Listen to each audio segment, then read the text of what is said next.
afternoon, team. Thank you for coming. I really appreciate it. Congratulations on our victory, our breast cancer win. What a great leadership team we have. I've asked you to come because I want to share a book with you that I think you might enjoy. The name of the book is A Sense of Urgency. The author is John P. Cotter. I'd like to share a little bit about the author with you. He was an American professor of leadership at the Harvard Business School. He's now retired. He is a New York Times best-selling author and founder of Cotter International.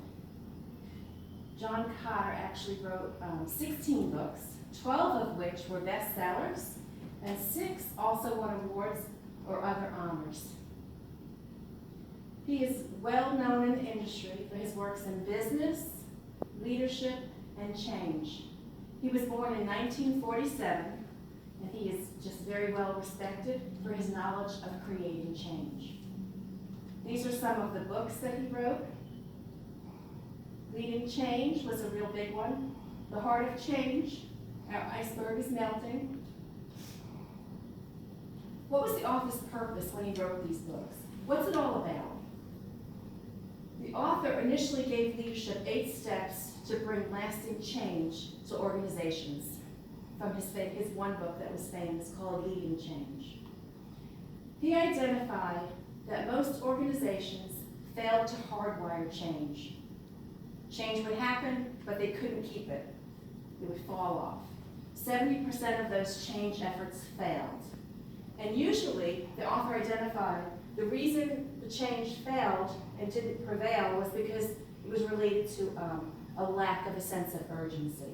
And we're going to talk a little bit about what a sense of urgency means. The author provides practical tactics to develop a sense of urgency. Who was this book written for? It was actually written for leaders like yourselves. But mostly, the target audience would be business leaders, corporate world.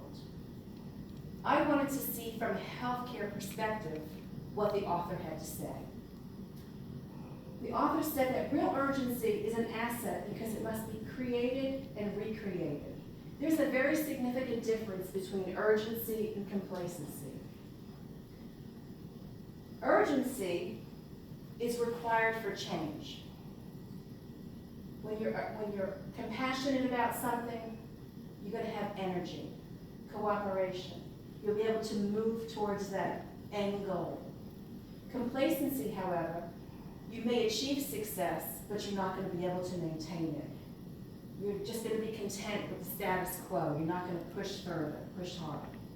Activity and productivity are not the same. Let's take a look at the author's strengths and weaknesses with this individual book. The book was organized, it was easy reading, easy writing. The author provided a roadmap for organizational change. It teaches organizations to bring the outside in. Where was it weak? The book didn't really have case studies, and it was written for the corporate world. It was kind of disappointing for me because I really wanted to see some healthcare examples, some tools that I could give you guys. Tools for change resistance. Were the objectives met?